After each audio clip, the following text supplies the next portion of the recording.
Wait. There we go. Live us. We are live now. Oh, I thought you were going to get into the video. All right, There was hold a on. moment There where we was a didn't know moment. what was happening. All right, we're doing this. Count me down. 3, 2, 1. Hello and welcome to Roll for Review, where we are going to take a look at a bunch of Kickstarters that have launched in the last couple of weeks and tell you which ones we think are worth spending your money on. We have a lot of really cool projects today, but if you are new to the show, Hannah, tell us how it works. Well, the three of us, which I guess we'll introduce ourselves in a minute, three of us love to collect. We got flustered. We got flustered with the thing. It's okay, though. We're all out of whack. But the three of us love to collect TTRPG related Kickstarters, and we collect them seriously like a coven of hag collects little children. And then we love to show off the very best ones to you. So we have scoured Kickstarter and maybe some other platforms as well to find the very best TTRPG. We've each picked 3. We've chosen our 3 absolute favorites from this half of the month, and we're going to show them off. Once we tell you why we love them, what the prices are, and why you should probably consider investing in them, we're going to give them a roll for review. This is a completely arbitrary number on a scale of 1 to 20 about how much we love this Kickstarter and feel like you should love it too, including some modifiers for things like super creativity, lots of cake, you know, Lots of cake. lots of cake, or maybe some really ingenious ideas. And that is Roll for Review. I am Hannah, also known as Halfling Hannah, and I'm a forever DM and creator of DM resources on YouTube, Patreon, and my website, halflinghobbies.com. My name is Joe. I make and produce tabletop product role-playing and board games for a living. I am on the manufacturing side of the industry, and I have a lot of fun doing it. I am Alex. I'm a designer and marketer for the Wanderer's Guide and an everyday TTRPG player and general gamer. And the first one bringing us RPGs tonight is Joe. What do you got? Ooh, boy. The first one's a biggie. So we are going to take a look at Volda's Spire of Secrets, a colossal expansion for D&D 5e. So unleash 5e with this compendium of ground-breaking classes, spells, feats, and more. So this is brought to us by Mage Hand Press. This is their 3rd Kickstarter project. So they have done other Kickstarters such as Dark Matter, and also, actually 2 Kickstarters for Dark Matter, which is a sci-fi RPG. So now they're really kind of getting into the 5e world of fantasy, Dungeons and Dragons playing. And this one's doing incredibly well. $470,000, almost 5,000 backers, just about 9 days left to go on the campaign. So if you're interested in this one, you might want to check it out sooner rather than later because it might be over. But let's take a little bit of a look at what this project is. And, you know, this is very, very similar to a lot of the projects that we have talked about. But I wanted to feature it because it's done very well. But this is a big book of lots of stuff, right? It's not like this set up fantasy world. It's not a campaign setting. This is just a big book of more stuff for D&D 5e. So think like Xandathar's Guide, right? Think that, but like cranked up a notch, you know? Yeah. So first of all, one thing that we have to note here is I love the artwork. The artwork is very cool and very consistent all the way through. That's one thing that I don't like, is I don't like when you hire a bunch of different artists and everything is always looking very different from page to page. This one has a very consistent, clean, almost like cartoonish type of artwork to it. They're not going for that fantasy realism like it's like Wizards Overwatchy. does. Yeah, that's what I was thinking. Mm-hmm.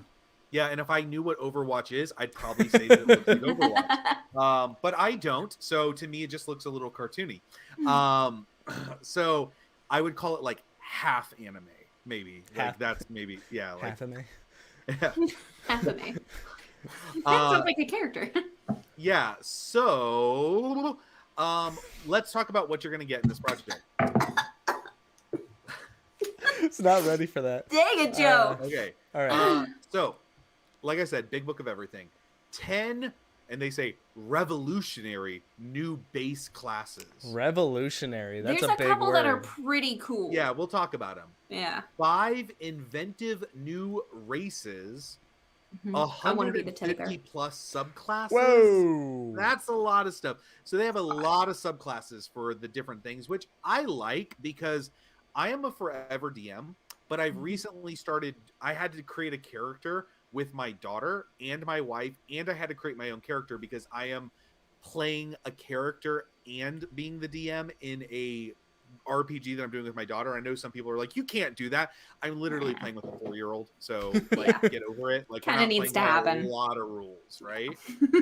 But like I went through the character like classes for the first time in a very long time, and I was like, man, I wish there were more options for my rogue, right? Because I've only got Arcane Trickster, the Assassin, and the other, but there were only 3, right? And having 150 subclasses probably is going to open up a lot more cool and interesting doors for doing different things with your characters.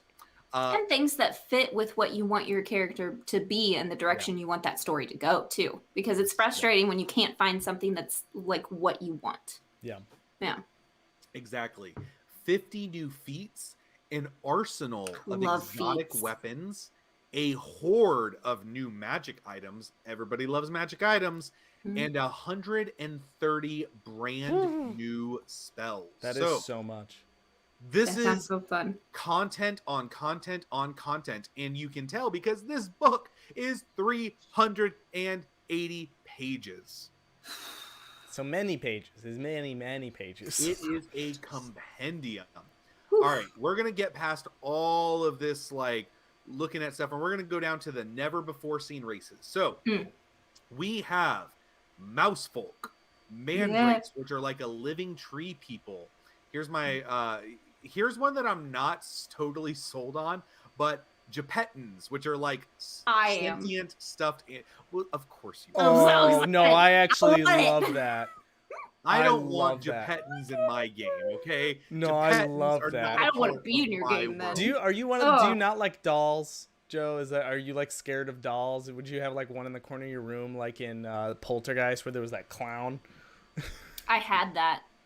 I had a porcelain clown doll that my great aunt gave me, and I used to hide it because I was scared of it, and my mom would find it and put it back. And I thought that it was the doll. Nah, kill it with fire. Terrifying. Yeah. But I loved stuffed animals. All about the stuffed animals. They protected me from the doll. So I'm 100% on it. There are the spirit hosts, which are ghost-like denizens. And there are the near humans, which is its almost own thing, human. I guess. Yeah. But not quite. There's also a bunch of new classes that I want to talk about. There is an alchemist, which is a lot of fun. A captain, which revolutionary. Sure, changes everything. Changes everything. Craftsman, which I really like that. I like that ability. Gunslinger, meh. If you want guns, want guns in your campaign, maybe. An investigator, a martyr. Which those two, I think, sound awesome. Yeah, I'd like Van Helsing. Ooh. So the martyr is chosen by the gods to complete a task. Martyrs are set upon a harsh, predestined path. Okay, requiring constant sacrifice. Oh, yeah. And they sacrifice their hit points to use divine abilities. Yeah. Isn't that cool? That's really interesting. I thought it's like blood magic almost. It's pretty cool. There's a necromancer, which is really cool. Everybody loves to raise the dead. And a warden, which is, your tank, right? And then we've also got war mage, which is really great. So basically this is a wizard that also gets to wear armor. So that's a fun thing. Finally. Oh my god, if I could dual class right now with my current character, I currently chose sorcerer, but if I could dual class as a war mage, oh my god. I thought you're a bard. Yeah, I'm a bard dual class with sorcerer. Bard sorcerer.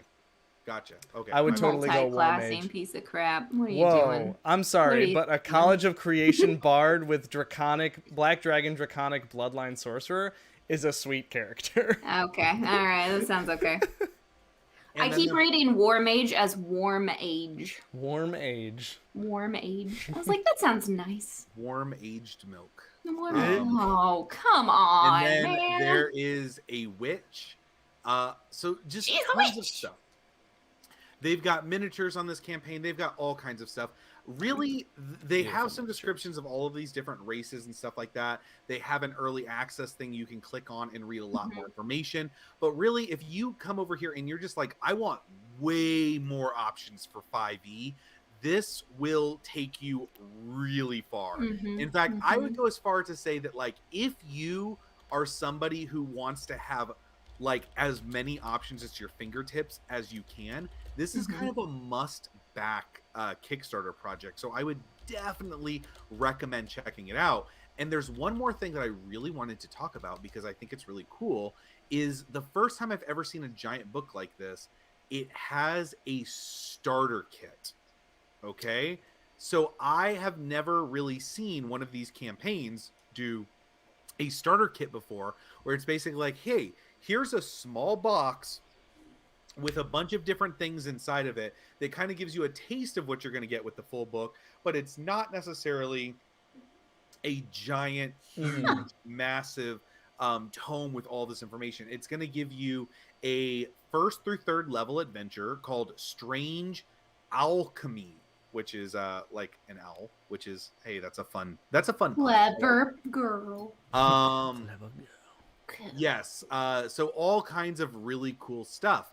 But let's talk a little bit about how much this cost. But before we do that, I really want to get some feedback from Hannah and Alex. What do you guys think about so like I said, this is nothing new. We've seen a lot of these campaigns that are just like more stuff, and they just like, but this one seems, in my opinion, and the reason I chose it, it seems like it's done way more professionally. Yeah, it almost has that level of, we see a lot of Kickstarters on the board game side, and that's a more on a personal side rather than like what we talk about on Roll for Review. We see a lot of board game Kickstarters, and I think this has a lot of what makes board game Kickstarter successful. It's very simple. It's got the really bright colors. It's like, it's a really cool, really flushed out project that has everything noted here. And I think that's what's going to get also a lot of people from who don't play maybe TTRPGs, but play, just regular tabletop games. The way this is laid out would not be a huge jump from what they've seen in terms of Kickstarters. And overall, the project looks great. I mean, the new races I absolutely love. I think they're super creative. And also the new classes. I think that's one thing that I will always take a look at and I always appreciate is new classes and new subclasses, because the more people can customize their character, the better. And I think these are, whether they are revolutionary or not, I think they are really, really clever, but they've flushed everything out, and you get that sense going throughout this page. Yeah. There are a few of these that I think are just stinking cool. Like the creativity behind them, the concept, the new use of magic. We're seeing it in a different way than we've seen it before. And the versatility of it to be able to customize it to what you're doing because you have so many options. I absolutely love that. And I really struggled with whether or not to pick this one because it is just really good. It's eye-catching, first of all. But then second of all, you dig into that and you can tell that there's a lot of good, solid creativity that went into that, which is what I really value. Here's a small, maybe just, and this isn't even really a criticism, but this is just more of like, I'm just musing to myself. So the way I like to play D&D, or the way I like to play RPGs in general, overall, unless it's like a one-shot type of like weird RPG like we did with like Orbital, I mainly like to play long campaigns. Yeah. I like to play campaigns that have a really good arc. I don't want to play a 3-month campaign. Like it's just there. I don't have a lot of interest in that. Like, hey, create a level 8 character and we're gonna go on this like quest, right? Not my thing. Because of that, and because of campaigns taking multiple years, and because of obligations, and because of like all of these other things, it's very difficult to try to figure out like exactly what you want to do for like a campaign, and I feel like having this many options, I feel like it's very hard to see all of this stuff like throughout the course of an RPG career, because how many sessions can you run at one time? How many can you be involved with at one time? I know the answer can vary a lot, but unless you're running like shorter campaigns that only last a couple of months, I feel like a lot of these options are going to maybe not ever see the light of day, but they're just going to be stored in this book. But that's just like I'm just like musing to myself, because like I can't run more than like a session for my family and a session for my friends to DM, right? And so if I have all of these options, like how many opportunities am I going to get to create brand new characters, or to like, I don't know when the campaign that Alex is in that I'm DMing is going to end, but it's probably going to take at least a couple more years. Yeah. So my thought, first of all, is what about NPCs? Using these concepts and these ideas to fuel your NPCs as a DM, first of all, which is why I read a whole bunch of stuff, even though I never get to play, because it gives me some really awesome ideas for that. Second of all, most books, you're not going to use all the information in them. Heck, in the player's handbook, I haven't used some classes. Yeah.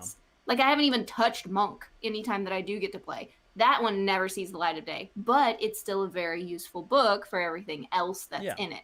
So even though you're not going to use everything, I don't think that really takes away from the value, because somebody else is going to use those things that you don't, all based on personal preference. But that's just my other side of that. Well, I don't really create NPCs like with full stat blocks like on a character sheet, but oh no, me either. But ideas like going through like the captain, looking at the captain and like the abilities that it says the captain can do, NPC ideas. Yeah. Shit. Well, before we get too down what did you just realize? You know what should become more standard? What? Oh, okay. What should be? Were you about to revolutionize everything? No, is where they should give you a couple of NPC options of like NPC stat blocks with pre-built characters. If they're creating new races, pre-build 2 or 3 of those characters that in a way, and like let people have those stat blocks as like NPC usage. Yeah, I think that's a great idea. That should be I think more DMs would buy more books like this if those things were included in them. Because I already used them for that. Yeah. So there's this thing that I have saved on my. I'm sorry, Alex is like, you guys are going to take way too long. I'm just looking at the time.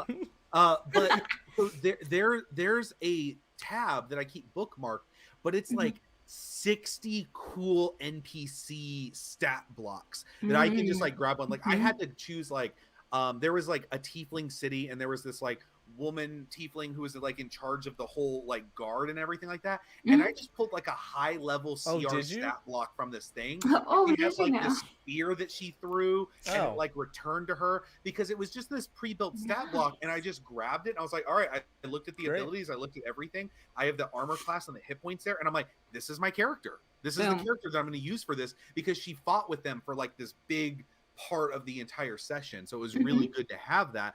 I wish there was more stuff like that people would use that's a good idea. when they created new classes and races. Just include that. It also gives people more ideas. There you go. Freebie. Kickstarter freebie. You're welcome. You're welcome. You're welcome. Before we go too far down the rabbit hole, let's talk about price point here. Thanks, Alex. We gotta keep it going, guys. All right. This one has the starter kit, which I talked about, which is like the dip your toes in, $25. The PDF of the book and the starter kit is $35. So we're off to some pretty strong pricing. But once you get to the hardcover book, you're at $60. And that is generally about $10 more than what we generally see books priced at. But this is a much bigger book. It's 300 380 pages, they claim. So that is a ton. And that's before any stretch goals. So and you get the PDF, which I love when they do that. So they give you the PDF. If you want to get both physical products, it's $85. And then, of course, they have a bunch of stuff where they're adding on like other content from the past. The core bundle. But I find where you're going to really see if you really want to do more is with the core bundle. Yeah.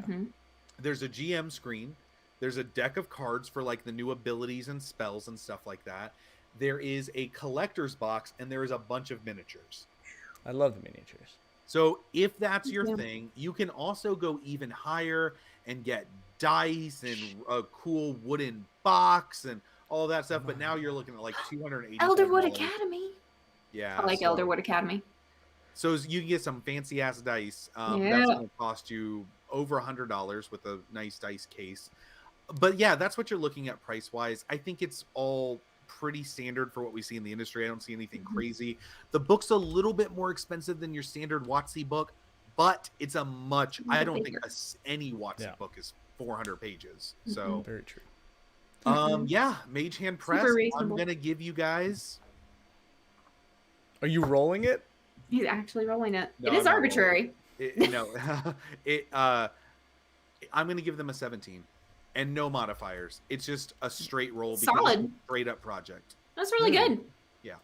That is a great roll.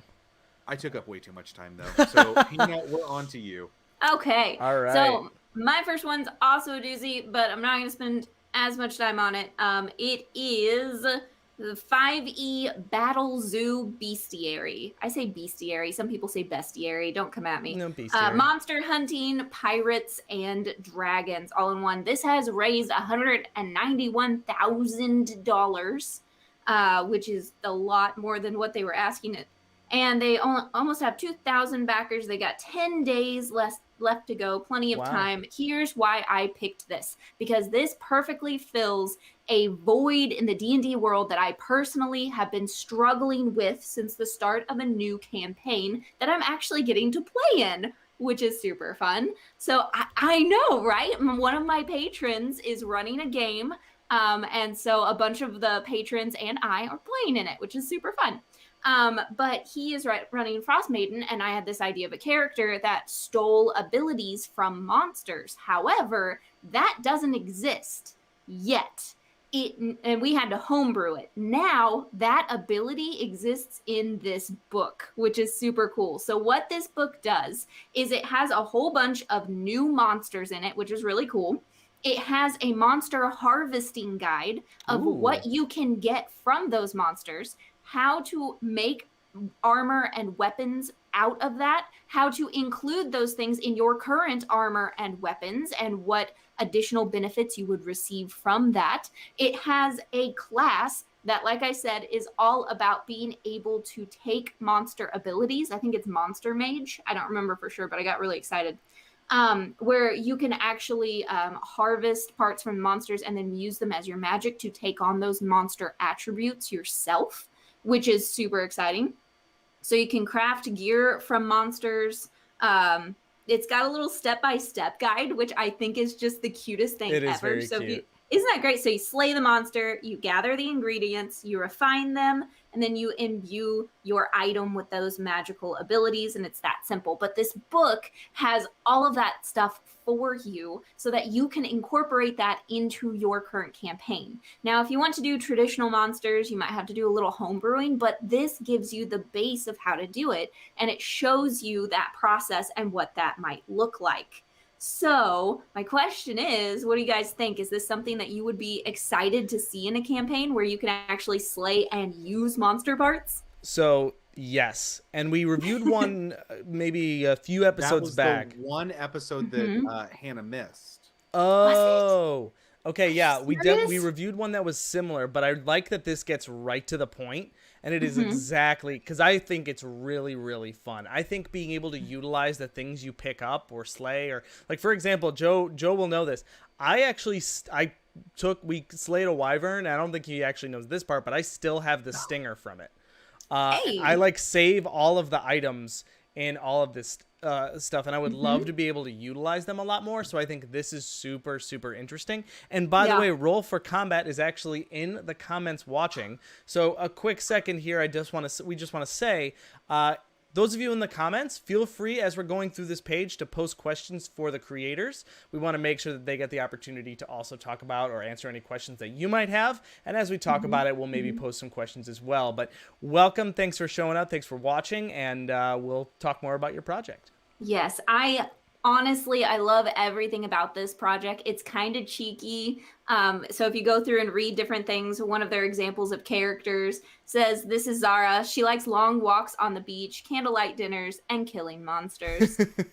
So his monster mage is the archetype, and she can still steal spells and special abilities from slain monsters and make them her own, which I just think is such a cool concept. And I've literally been struggling trying to homebrew that in the campaign that I'm in. So of course, I backed this. I'm getting this. I'm super excited to use this in my campaign.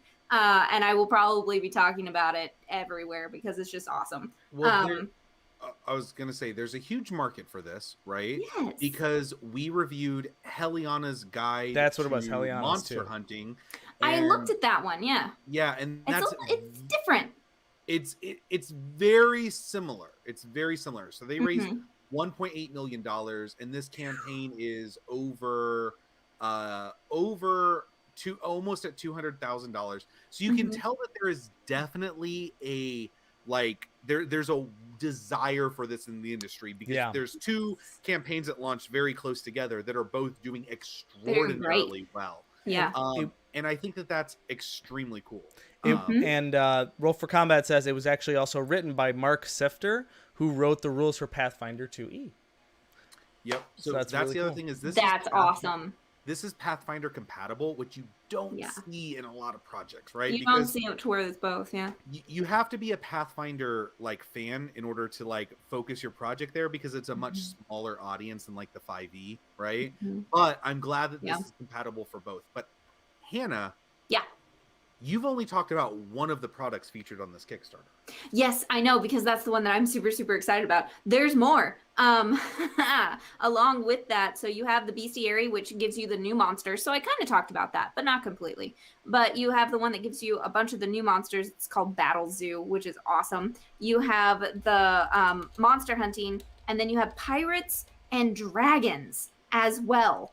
So let me get down there. I have to use my phone, which I'm not used to. Okay, so you get Pirate Adventures, which is on the Indigo Isles Adventures path. And look, you can probably pull it up on the actual thing, but look at the merfolk. Oh, yeah. They're so cool. So they're made out of coral. This is the product I'm most excited for, is the Jewel of the Indigo Isles Adventure Path. So it has 3 separate sections in it, and it takes you levels 1 through 3, levels 4 through 7, and then levels 8 through 11. So there's Search for the Missing Map, Voyage to Runaway Reef, and Battle at Barnacle Bay. And it's just this entire unique, in its own setting, pirate adventure that looks like it has all kinds of really cool stuff. Yeah, it's so colorful. That's what I love about it. Too often they make jungle stuff all camouflagey and weird, when in reality monsters there will probably be very colorful, So the bird guy, I don't know what you'd call him, but he looks like a parrot humanoid guy. Yeah. Yes, that kind of stuff. That's what I'm talking about. That's what I want to see. And they just look like they knocked it out of the park. Every one of these looks so good and is so exciting. That's amazing. Yeah, and there's also the Dragon Ancestries one that looks really cool. I love dragons. I think dragons are really cool to add to your campaign. I have a problem not adding lots of dragons to my campaign, and I actually would love to run a world that's almost ran by dragons. That would be so much fun. Please, because of my draconic bloodline and my +10 to persuasion, I really want to be able to just call dragons that I can use as mounts and ride them. So please bring them on. Hey, maybe that's the secret part of your world, is that you discovered that there's a dragon mafia, that's actually controlling everything. Joe and I have already had the conversation that Fluric, my character, is way too OP in terms of persuasion. I was gonna say he does not look amused by this suggestion whatsoever. He's very much. I've had to be like, all right, I'll dial it back. Well, I found out that they're now at level 8, and every character is getting a little broken in one way, right? And so they do. Alex's character has a +10 to persuasion, so it's really hard as a DM to let him just get into fights with people, because he can talk his way out of pretty much anything. Yeah, unless he rolls a 1 or 2. Yep. But Hannah, how much does this cost? Okay, so if you go over to the pledge side, you're going to see that $25 is going to get you the PDF and digital asset bundle of BattleZoo Bestiary, and that's just the PDF and the attributes. If you want the hardcover, which you also get the PDF and the physical hardcover and the asset bundle and the die cut vinyl monster stickers, Wow. you'll get stickers. You get all of that for $39. That's a great price point. That's a really, really good price point. Don't even know how they're doing that. I really don't. Remember, it's just the one book. It's not all three that we talked about. But at this price, it's the one. A hardcover book? It says hardcover book. Not hardcover code to purchase book. Plus it says all hardcover book. applicable stretch goals as well. So that's great. Oh my gosh. That is a phenomenal price point. 100%. Ooh. Yes. Collector's edition, where you get some more cool stuff for $79. Sorry. What are you laughing at? What are you laughing at? Their response to us saying, wow, that's crazy. How do they do that? They said, because we're insane. I love you guys. You guys are awesome. Okay. This is amazing. Hold on. Okay. So they're telling me that the special cover is worth $40. Apparently. Because that's what I see here. I don't think I'm missing anything. It's a Kickstarter exclusive. I mean, to be honest, cover. Probably the art. Like, if you look at this art, the amount of plus effort. custom in sheets, bound in ribbon bookmark, gold gilding on the page edges, and more. It's a fancy book. It's a fancy book. It's a fancy book. It's not just the art. It's not just the art. No. This is a fancy book. It's fancy. This is like I was display looking at it and I was going back and forth and I was like, I kind of like the original cover better. Yeah, no, and it sounds like they're not even finished adding all the fun things to that book. It's going to be a very pretty book for your bookshelf. Okay, the real value though, I really honestly think a great value is going to be either the $99 if you are a PDF person, because you can get all of the books for $99 PDF version. Wow. Which, oh my gosh, that's a great deal for 3 books, but for just $139. So what, like $40 more? I'm not great with math. I don't know, 30 bucks. Yeah, whatever. You can get all of them hardcover. You can get all 3 books hardcover plus the PDFs, digital assets, and monster stickers for $130. So if you are absolutely loving all of this, you're like, yes, I love dragons. Yes, I love this island adventure. Heck yes, I love monster hunting and using. Then that is the one that is going to be just phenomenal for you. And their backers agree, because that is the most backed. It is the biggest one, yeah. I didn't even realize this. What? That the Pathfinder and 5e are 2 separate books. Yeah, you pick which one you want. They've written both of them because they're insane. Oh. Yes. Wow. So because I was like, all 6 books, I was like, I don't understand. And I'm like, oh, for Pathfinder and 5e. I was not real. I thought they were written for both. Like they're like 5e rule, Pathfinder rule, or something like that. But no, they're creating entirely separate books depending on what system you want to run. Well, they brought 6 books to market. Y'all crazy. 6. Good job, guys. Good job. Y'all are amazing, and RPGers, we love you. You're so good. Roll it. Here's the roll. You ready? Yep. This is getting an 18 from me. Wow. It's just hard to find any flaws. The price point, if you just want that amazing Monster Hunter Bestiary, you cannot beat. Like, just pick it up even if you're not sure. It's $39. Like, that's insane. It's a solid price point. It's solid. The art is beautiful. The idea is fantastic. It looks like it's just creative and fun, and I am in love and backed. Love it. 18 from me. Very, very nice. All right, it is my thanks turn. For being here. Yeah, thanks for being here. Thank you so much. Please feel free to hang out. If anyone has any more questions for Roll for Combat, please go ahead and ask them in the comments. All right, so the next one we are going to talk about, I believe, is also in the comments. The Delver's Guide to Beast World, a 5e supplement and setting by Heartleaf Games. Hello, I see you in the comments right now. Welcome. Same thing, if you have any questions about their project, feel free. They have raised $307,000, over $307,000, almost 3,000 backers, and they have 8 days to go, and it funded in 10 minutes. welcome and congratulations. This is super, super cool. So this actually, there are a couple things that I really, really, really like about this campaign. First of all, the art. I'm a big Disney fan, and this essentially looks like, okay, let's take like the anthropomorphic like Disney animal characters and let's put them in like D&D scenarios. Yes. And I love it. I think it's so cool. This. I'm here for it.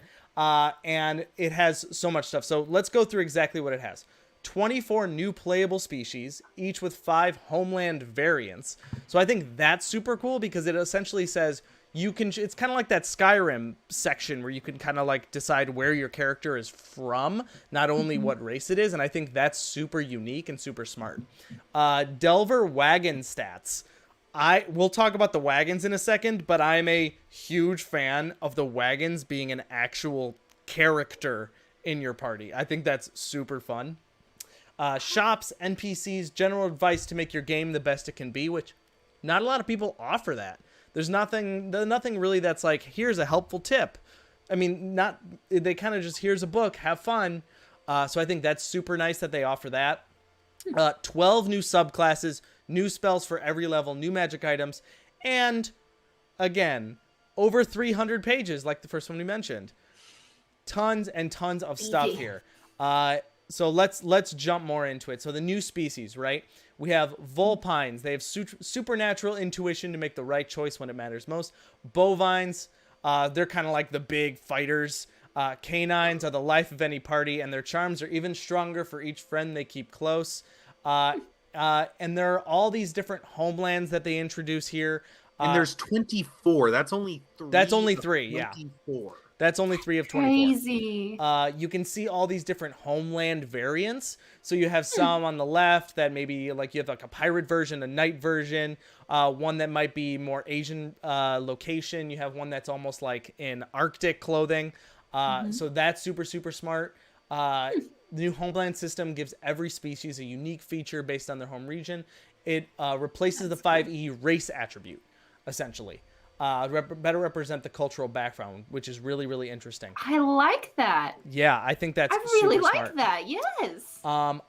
There's a shot here of the layout, and I'm in love with the layout. I love how you have this splash of art that goes across it. A lot of the time, you're going to see some that kind of just box in the page or anything like that. Anything that kind of breaks that layout, but also stays true to kind of the original, Wizards of the Coast books. I think it's a really nice, refreshing step in a different direction. But here we are here with the caravans, right? Take your stronghold on the road. Essentially, your caravan becomes a customizable, upgradable person or character in your party. And they have all of these different things that you can customize it with. There's like roof harpoons, bridge makers, all these sort of things that they have show like blueprints of like building your wagon. And I think that's so fun just to be able to say, well, what are we doing? We just walking around? No, this is like a house moving castle. Like you make your own castle.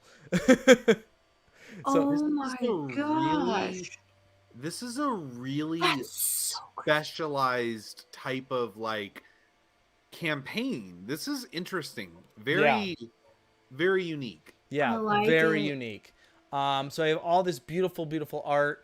Got us extensive options to furnish and even decorate the interior. So it's super fun. I think if they could make this into like a 3-dimensional representation where you could have like a virtual version and like turn it into a game, I think this would be so fun. Also, there's obviously a whole world and dungeons that you can explore. There are shops, NPCs that sell items. There are all of these different locations: the Kingdom of Alamance, the Lodge Houses of Aurea, the Feline Isles of Alar, the Bation of Arneria, the Trade League of Vignut. All of these beautiful locations, and the art is absolutely gorgeous. Wow. There's so much here, but it's so fun. So I'm going to talk about the elephant in the room. Are you now? I am. Are there elephants in here? There might be. There's 24 playable races. I want This is a very beautiful project. Yeah. But these animals are schmexy.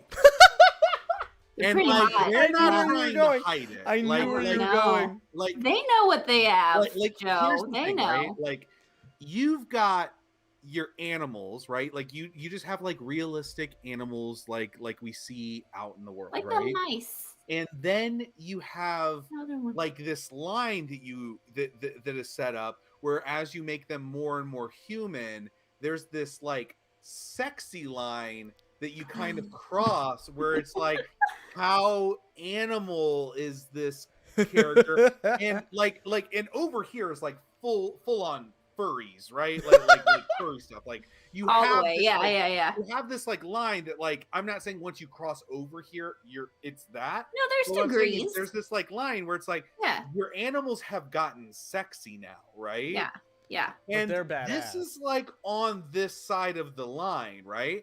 And it's Yeah. not a bad thing, but I'm just saying these are very sexy animals in this book. And you have to be ready for that before you like go into this. Like the whole wagons I and don't like everything. it. That's the one thing that like makes me like look at this and I'm like, the wagons and this is awesome and this is amazing and so much cool stuff. And then I'm like, those are sexy animals and it's on purpose and that's okay. Oh yeah, Mhm. and I'm they've just, even like- said it's Like, look at purposeful. this guy. Look Oh, at that yeah. guy. Yeah. Look at that smug. He knows And that he's hot. Look Heartleaf at that. Games have we don't That's hide it at amazing. all. They're part of the community No. and they're making it for everyone as much as themselves. That is absolutely amazing. And Love honestly, it. it's perfect. You've hit it perfectly on the head, and I Mhm. think it's going to make everyone have a ton of fun. I think it's a really They're awesome. not the first one to make animals sexy. Disney's been doing it forever. Oh yeah. I had such a crush on Robin Hood as a kid. Are you kidding me? I Like, was gonna say this is very reminiscent of like Disney's Robin Hood. Yes. Like Mhm. I love yeah, they were sexy animals. but this has like a little bit more, right? This is just a It's little bit more awesome, though. spicy. It's spicy. But in an amazing way. The project is really cool. I think there are tons of really awesome aspects to this that people will really love. And so, do you guys have any other comments before we talk about price point here? Should we do like we do for Dice Kickstarters, and we should each pick our the sexiest animal? I mean, I you feel know like I mine. know. Mine's that weasel stout. I ain't even hiding it. That's like, whew. I mean, the sexiest one, in my opinion, is the lion in the Homeland section. I mean, come on. That's Okay. that's a sexy Yeah. lion. I'm Tiger sitting on the beach. Tiger sitting on the beach. Mm, Tiger sitting on the Mhm. beach. mm-hmm. That's Yep. fair. That's fair. Just chilling and fishing, living its Yeah. best life. Mhm, mhm. All right, price. Give us the price here. All right, let's talk about this here. So, if you want to get the PDF, digital copy, $20. Right? Pretty solid. The book Nice. and PDF, so you're going to get both, is that standard $50 price point that we're used to seeing. I think that's exactly right down the middle. That's right the standard that we're used to seeing, like we talked about. There's now the Delver's Kit. All right, so let's talk about this for a second here. I'm just going to stroll down here. Okay, you get a PDF and digital copy, hardcover book, full color cards with character art and stats. Okay. Mhm. Oh, the PDF is free. Hold up. Wait a minute. Back up. PDF optional. Pledging at this tier guarantees you get a PDF, but you don't actually have to pay. Where's the PDF tier section on how to... Oh my gosh, you guys. Aww. Okay, that is... That is so kind. Wow. That is incredibly kind. Because Oh my we had so many gosh. people ask for it. Wow. Wow, you guys. That is, honestly, it's a great move for the community. That's insane. That's really Thank cool. you. Cool of you. Thank you. Did not have to do that, and that's amazing. You put a lot of Like, work into this. I'm and gonna that's- cry yeah. a little bit. Like, that is so kind of you, Wow. guys. Totally go support these guys, even if you just Yeah. give them $1 for being nice. Like, oh my gosh. Okay, so that threw me for a loop. Wow, you guys are amazing. The next thing that's in the Delver's Kit is Beast World dice with 7 cute beasts inside. So they actually have little characters in them. Yay! PDF tier labels now. Oh, enamel pins. I love enamel pins. They have Dungeoneer Insignia enamel pin. So yeah, huge fan of the enamel pins and Yeah. a GM screen. All of that for $90. It's really good. That's a great really deal good. for that. I mean, especially the cards. I'd be totally interested in seeing more of the cards. And then they Mm-hmm. have the Dungeoneers box, right? That is all of that stuff. Plush toy.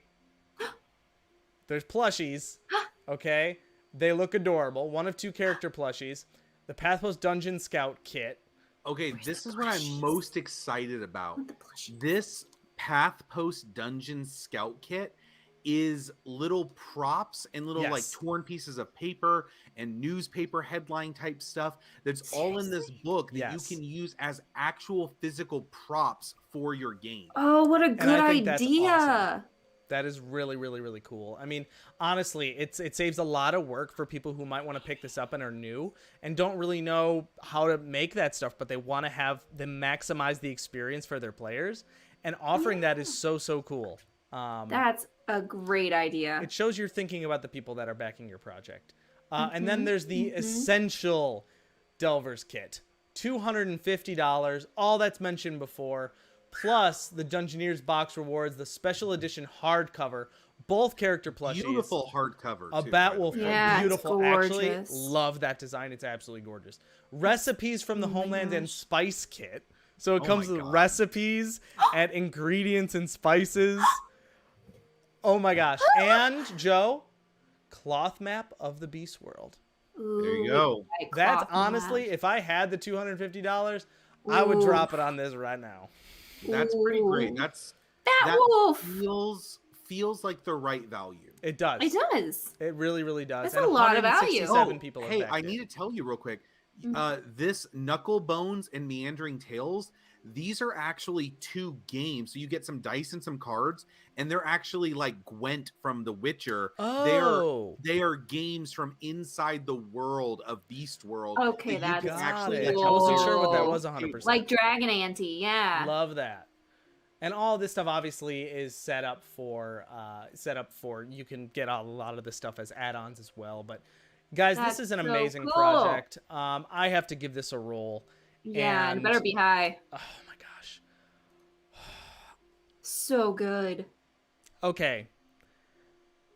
I'm having a difficult time because I do.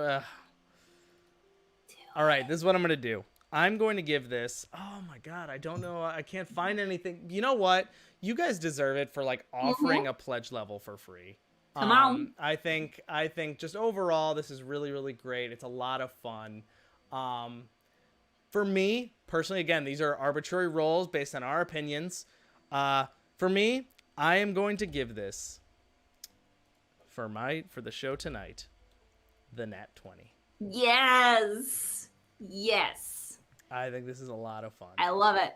It's new, it's creative, it's adding something that was not there before. Yep. I love it. It Yep. deserves For it. me, this is my Nat 20 of the night. And it's caring about the community. Yes. Here's a few things, right? Mm-hmm. So I love how much in-world stuff they're putting in those deluxe kits. That feels great and Mm-hmm. useful and special. I like it. The other thing is we've talked about 2 other big campaigns, right? Already. Yeah. Our first 3 campaigns we talked about were pretty big and all pretty extensive. Mm-hmm. Me and Hannah both said at the very beginning is this is like something we've seen before. Yep. Mm-hmm. You can't say that about yours. No. Mm-mm. So I think it deserves it for that, if not for anything else, for I that. think we're Yeah. all agreed. Well done. Yeah, well Natural done, 20. Heartleaf Games. Well done. Love it. Those were our first 3 projects of the night. We're going to take a quick break. A big shout out again to Roll for Combat and Heartleaf Games for joining us tonight. Again, amazing work on all 3 of these projects that we've talked about. We're going to take a quick break and we'll be back for our next 3, and we'll have 3 more after that. All right. Be back in a second. The Wanderer's Guide is a 50-page compendium designed to enhance your fantasy RPG campaigns. Immersive, beautiful maps and artwork by Andrew Bosley. Dry erase pages for quick editing and changes as your campaign evolves. An abundance of tokens to add more character, landmarks, features, and customization to your campaign. An interactive NPC system for adding lots of variety and plot hooks for the Game Master to engage the players. artwork featuring fun details and story elements to enhance collaborative storytelling, world building, and spark the imagination of the players and the game master. The Wanderer's Guide. Your world, your adventure.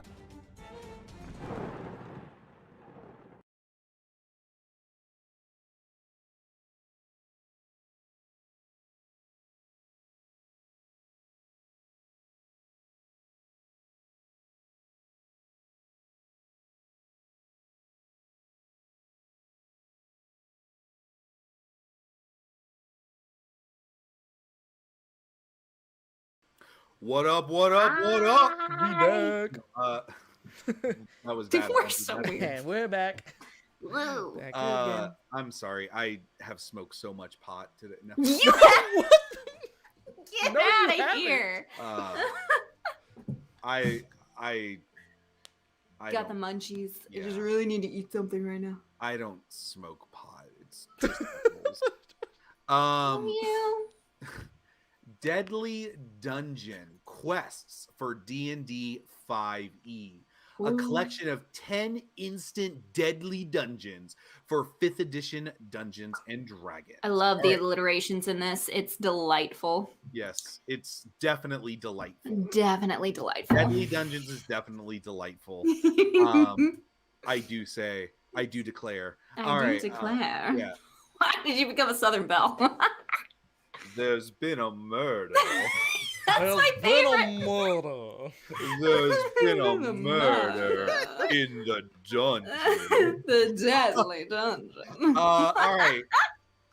I Sorry. apologize, creator. 159 backers, almost $2,000. This one Eesh. launched today, so on September 21st, and this is brought to us by Laura MCL, and she has created 3 other Kickstarter campaigns, which we have looked at before. So this is Deadly Dungeons. We've looked at Assassin Adventures. I don't think we might have reviewed that one, but Assassin Adventures and then Treasure Hunt. So she's done a couple of very similar products to this one, but I really like it. So first of all, I don't know who her artist is. I could probably look around and find out if I really wanted to, and maybe she is the artist, but I really like this like minimalistic kind of like very two-dimensional comic book style of like drawing Same thing when I saw the top. Yeah.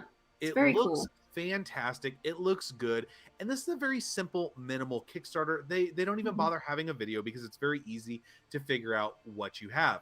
So Deadly Dungeons, all right, is going to be a bunch of short dungeons. They take around 2 to 4 hours to play. They are designed to be one-shot style adventures that you go on, and they have everything that you need.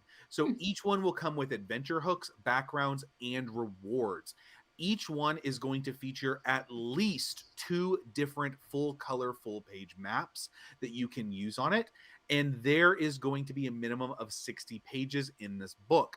So basically, this is 10 dungeons, right? So not just adventures, but 10 adventures that are focused on here's the dungeon that you're going to go into for this adventure and all of the other information that you're going to need with it. But it's also built in a minimalistic style so that you can add or tweak things.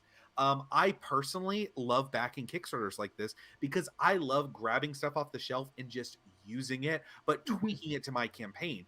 In fact, I got a zine quest that was one that we reviewed called Puzzle Dungeon, right?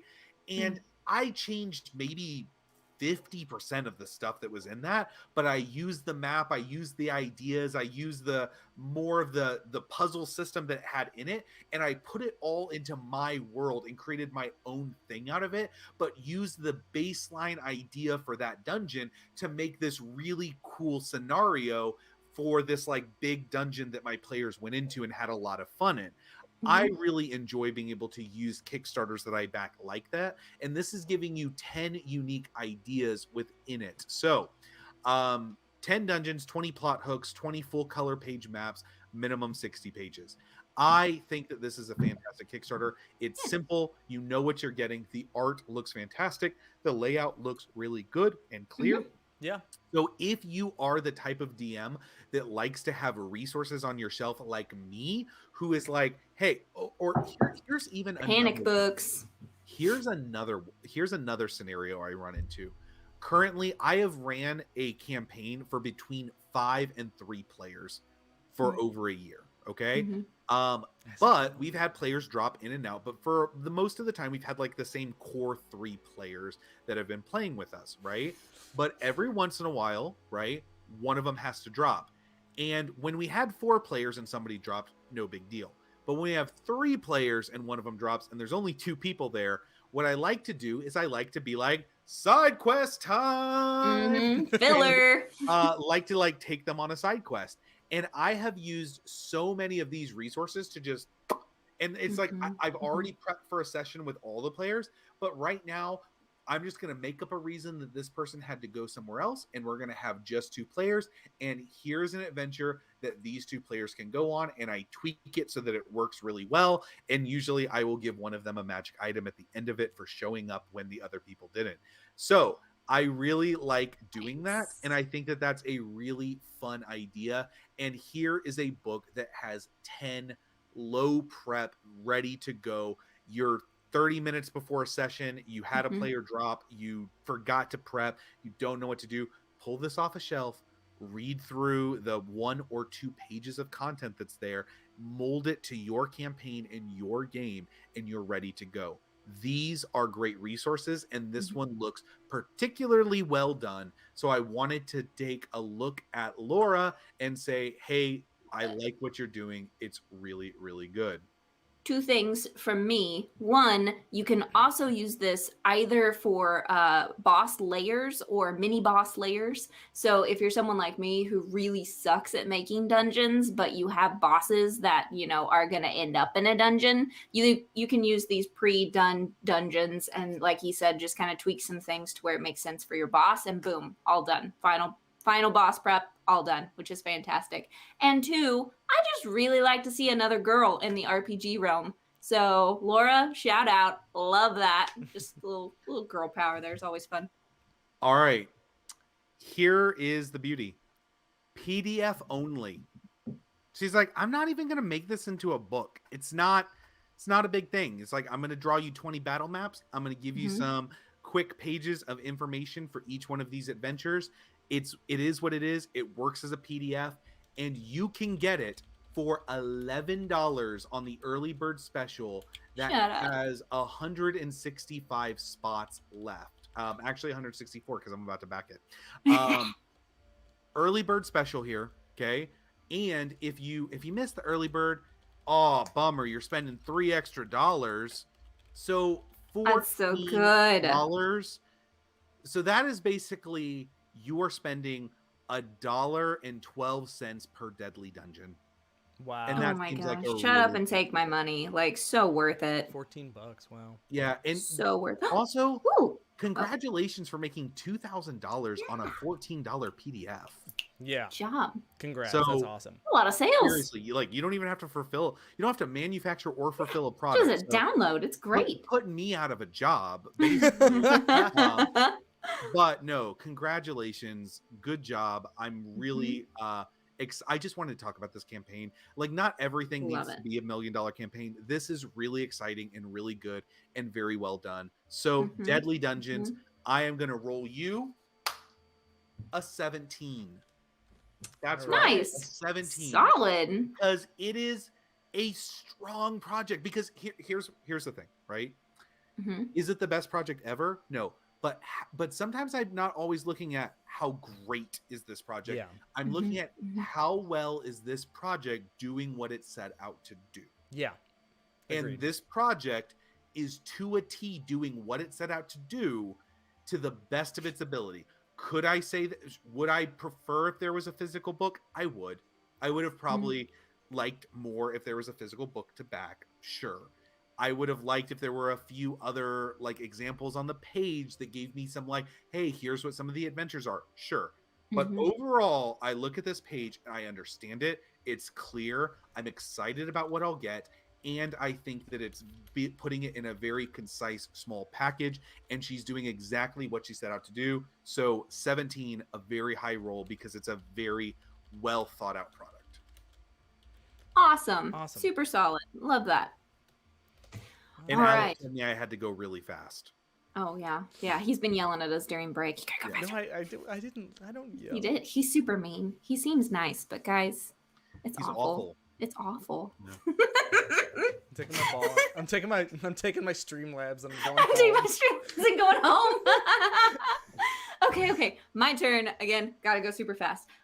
So my second one is Saga Box 5e resin minis plus enemies and item cards every month.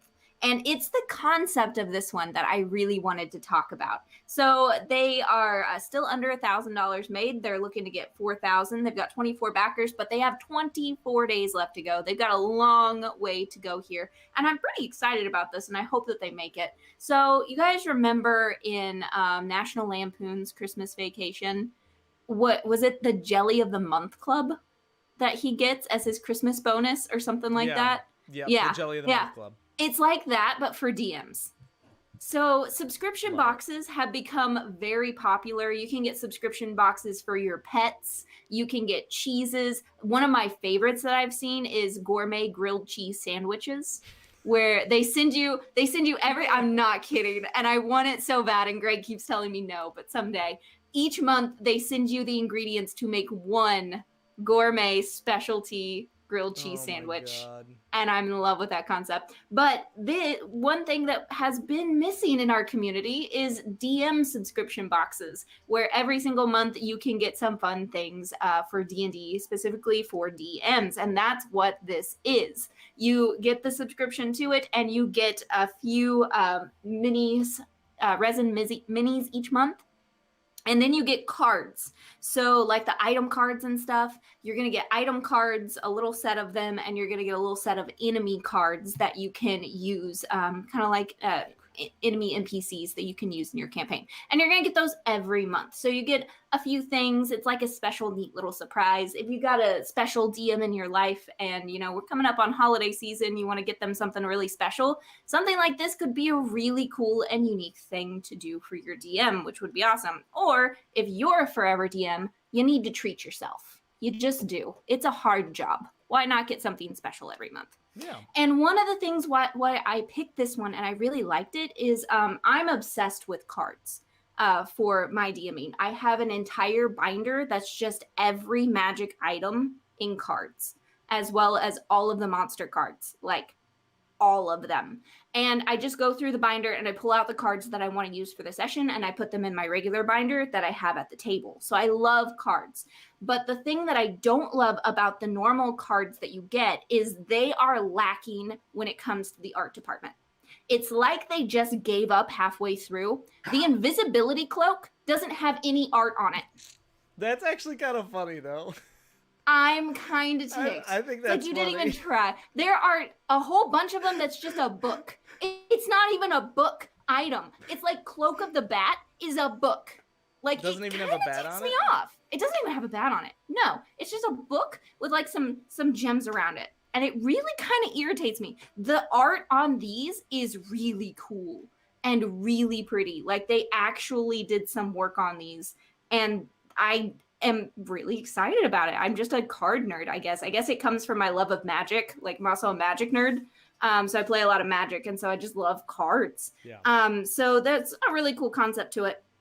That's all that they have in the box right now is the minis and the cards. But my question I wanted to ask you guys is, if you were a DM and you got a DM subscription box, what would you want to add to the box? I do want to say one thing before I make my recommendation. I love that it says 3 minis in every box, but specifically about the minis, because I'm a huge miniature fan. I have a resin 3D printer, and I know how hard it is to print those. But one thing I want to point out is that all of these 3D models are made by small-time artists. So they're reaching out to people to kind of be featured in the monthly box. And one thing I hope they do, if they're listening or if they watch this video, I would suggest, if they don't already, put maybe a business card or something of the artist who is being Yes. highlighted, to make sure that you can bring them to their portfolio, to make sure that maybe it's a QR code, just something that brings You can them find more of to their stuff. find Yeah. more of their stuff, because I think that's one thing that it can bring the community together when people work on projects like this, where you can highlight, maybe you want to bring in some artists for the cards, maybe you have a couple different it's like highlights a bunch of different artists at a time. Yes. And having links and information about those artists, I think might actually just bump up the project generally a little bit more and make people want to be more involved, because again, it helps the community and creators as a whole. Yeah, exactly. Which is why I was thinking of like other things that you could add to it, because again, it's just helping that community more. Like one of the projects that we reviewed was D&T's. Yep.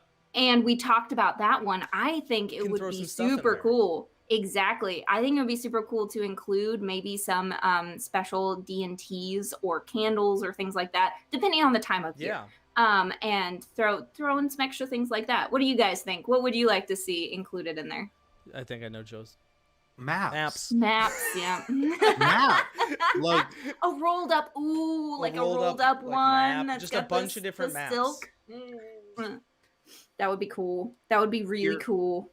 I don't want to be like the bring the party down one, but the one that I think that I don't see or capture in this is this kind of seems like a mishmash of things.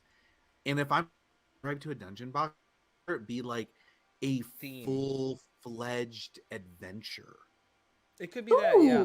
Maybe it's like okay. I'd rather see... includes like a one-shot or an adventure with like maps and the minis to go with it. Is that what you're saying? And stuff like that. Spoil anything for the next one, but that's kind of what the next company that we're going to highlight does. Is their company is called In a Box, and these people are trying to a very similar product, but I kind of feel like if I was the DM and I got this, I feel like I'm like, if it would feel very shoehorny, or I feel like and maybe it's better to be like so independent, but I kind of feel like I would rather have something a little bit more like the full adventure, right? Yeah, I agree. And then you could be like the pirate box and some pirate NPCs and a magical rapier from a pirate ghost, or like you could make it, and here's a map of a shipwrecked thing where you can have like your battles on it. I like that. And here's some, a homebrew monster we made of this like shark person, I don't know. I like that idea better. I like that idea. Yeah. Just some cards. I just like the concept. I like the concept. Yeah. I like the concept a lot, and I hadn't seen it before. So that's part of the reason why I wanted to highlight it. So I want to be a more cohesive idea. I agree. Yeah, I agree. Also, it's definitely lacking. I'm going to put my marketing hat on here for a second. The more you lean into a specific theme or a specific concept, right? People are going to buy into it, because you're not half-assing a bunch of things. You are whole-assing one strong thing. And that's what you really need to do, especially on Kickstarter. If you're going to go for it, you need to go for it. And I think by having something where it's like an adventure box, I think Joe's right. I think having something that is an adventure is going to market itself a lot more than just here's a box with random stuff. If you lean into that concept, I mean, the same thing, they're featuring artists. They could bring in guest writers, guest artists, guest modelers, and they all work together every month. And then you could have a nice little newsletter that talks about and features them, and then tells you more about the community and where to find them. Yeah. So Saya, that's a more give me some good ideas. Thing. Yeah, if you happen to watch this, take the ideas, run with it with a grain of salt, whatever you would like. But I think you have a great idea here. I think you just need to take it one step further and lean into it.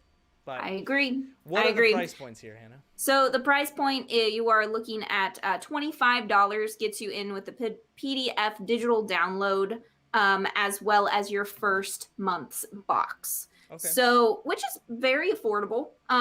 Again, all the different tiers you need to know are only 1 month's box, and then after that, it would go to a subscription base, which I'm not sure how much that is. It doesn't say. But it'd probably be close to the 25. That is the lowest level tier. Above that, you can get some custom card items if you want to, custom monster cards, things like that. But really it's the 25 is the lower tier, is the one that if you want to try this out and see what the quality is and if you like it or not, or gift it, then that's the one that I would suggest. I love the idea. It's lacking in some places and could use some work. This is like a rough draft idea. And I think there's some cool concepts here, but maybe it needs to be fleshed out just a little bit more. So my roll on this is going to be a 12. 12. I do have one thing I want to say about their pricing structure, and it's with this subscription model, right? Yes. If you are pricing something like this on Kickstarter and it's a subscription model, you are not doing this based on one item, it's done, right? Mm-hmm. My suggestion, and you guys can disagree, but this is my thought, especially because you go from 30 to 300, have a 1 month tryout, have a 3 month, and have a 6 month, and have a year. That way I was thinking the same thing. That you people can either go all in or they can just try it out and then they can renew later. And you can get a discounted price for the year. Yeah, go make it just a little bit cheaper for every additional, tier you go, so that people are more likely to be like, oh man, if I sign up for a year, I kind of get like 2 free boxes basically at that point. And then guess what? You've created revenue for 12 months worth of putting these boxes together. And this is their first campaign. So one thing we want to put out there is that we're not here to look at it and pick it apart, right? We want to, because we have experience. But it's because we care. No. It's because we care. We want to see them succeed. So we give some advice. We take a look and see where ways, especially with the first time campaign, it's and a if lot we of like work. an idea and we see promise in an idea, that's what we do. We're good at this stuff. So we want to help you succeed. Yeah. But I love the concept. I really do. And I really want one, plus the grilled cheese. I also really want the grilled cheese. Hannah's good at this stuff. I digress. All right. So that was really great to talk about. The next one I want to talk about now is skinny minis. Yes. An easier way to mini.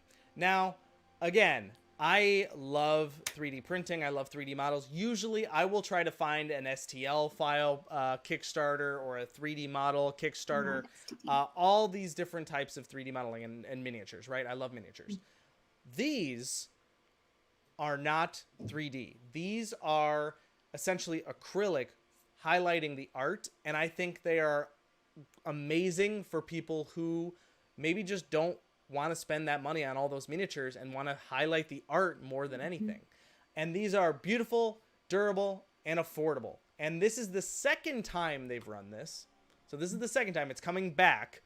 And they've raised $280,000 over 1,400 backers, and they still have 29 days to go. This is made by Dungeon in a Box. And the best new gaming minis are back. They're so beautiful. They are really, really awesome. I love these so much. There's not much really to talk about here. They are what they are, and they're beautiful and durable, and the art is incredible. It's front and back. I know a lot of the time it's just the repeated art. And they're super easy, and they're portable because they can be flat, so you can literally just it's not a box of just tossed in minis or some sort of display. That's what I love about them, because I have the sleeves for my cards, and right now I use paper minis that I can put in the sleeves with the monster card. Now you can put these beautiful ones just in the sleeve, and you can pull them out along with your monster card, and it's fantastic. Yeah, love it. They're absolutely just super cool, and I think they're great. Joe, you're making a face. It's better than I could paint them too. Gosh, they're so pretty. As a person who works in manufacturing, here it comes. I will just say, I don't get it. I don't understand it. I don't see the draw, because in my opinion, right, you could get cool 3D plastic miniatures, or hold on, which is one thing, and it's like, yeah, that's way more expensive. We've looked at campaigns that have done big boxes of miniatures before that cost like $250 for this amount that they're doing for way less, and Alex will talk about the prices. But for a fraction of the cost, you could do the identical thing with cardboard. with cardboard No. punch It'll outs. bend. No, It'll It bend. won't bend. it You will. tell me that you tell Cheeto me fingers. I've you- talked about this before. Cheeto fingers. You You can't t- wipe off cardboard. You can wipe off acrylic. I will Okay, die so on this hill. first of all- I will die first of on all, this hill. I don't know what non-gloss laminated punch boards that you've been messing with, but no, That you was the absolutely most- can That wipe was the them most off. manufacturing elite No. statement. No. Like absolutely you can wipe off like I'm a punch board. teacher. Don't you come at me with laminated. Oh I my know God. Okay, but laminated. no, I'm talking about mass production lamination, not run it through a little laminator card machine and be like, "Ooh, look, it's covered Oh in my plastic." God. All right, look, I'm sorry. I think I'm I gonna have a come little at bit you. better capabilities than the Kansas City Oh School my District. God. All right, That's probably true. All but here's my thing. Such passion. These love these. They types have a of heart. things are fine, but I'm like, you could get the exact same effect and the exact same thing with punch board for literally like a quarter of the cost. So I'd you rather could, have it clear. The weight. I don't care. I the know you weight. don't care. It's not for I you. I don't want them to be I heavier. care. All right, I all don't want right, them all to be right. heavier. I'm separating. It's honestly, it's a personal preference. It is. It is. Personal preference. I like joke. to be able that it's clear acrylic. They are more durable than cardboard, Joe. It's a beautiful. solid Yes, they're plastic. more durable, but people act like punch board is like, oh no, it's broken. It's like I've had board games with punch board in it for 10 years. Okay, As seen okay. as Steve on TV. For I our was viewers like, watching, oh, no. if you ever meet if you meet any of us at a Has convention in this the ever happened future, to you? don't bring up Like durability someone of trying to minis put it on the table. to Joe. It's apparently a hot button issue. It's apparently a hot button issue. Either way, let's they'll both die on these hills. So let's keep going here. Price point, okay? Price point. Yep. There are specific sets that they offer. See you later, Joe. We'll go over this. There's the Artificers, the Battleforged, the Catfolk, more Catfolk, the Crowfolk, the Goliaths, more Goliaths, Lizard Folk, Rabbit Folk, Angelborn, heroes with heroes specifically with disabilities. That's actually really, really cool. Ooh, that's fun. non-binary heroes. That is really, really awesome. So there are all these new characters that they're introducing. And so the copper tier is any 10 sets.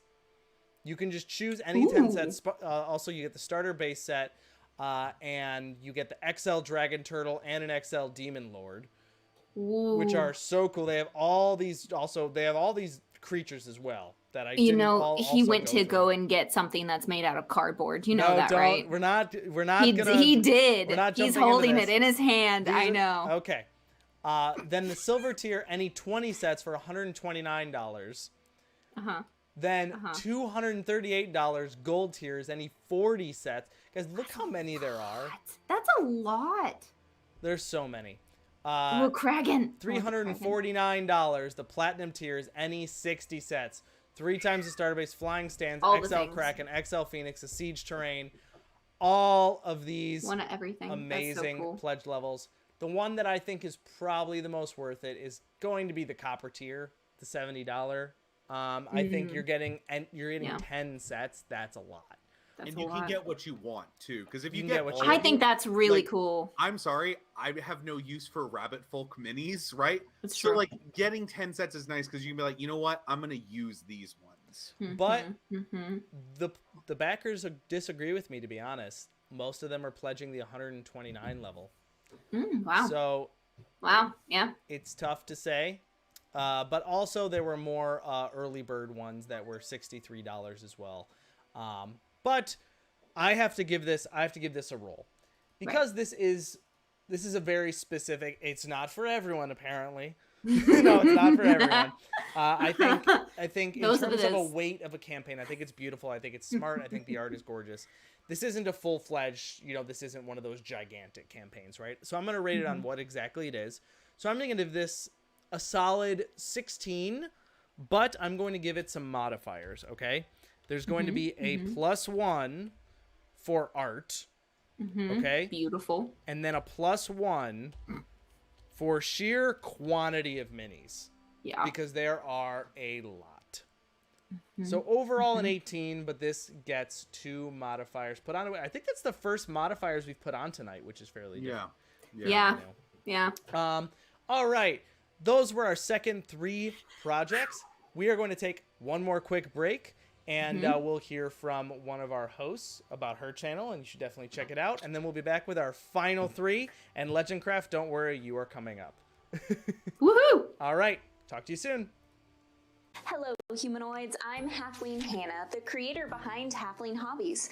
And here at Halfling Hobbies, you are going to find DM resources and only DM resources. We are here for dungeon masters, creating all sorts of things from puzzle templates and downloadable puzzles to DM binder pages, NPCs, loot cards, everything that you could possibly need to help give your game advantage. All of it comes with a healthy serving of food and drink, along with that special halfling hospitality. So grab a mug of ale and a slice of cake, sit back, relax, and dig in to Halfling Hobbies.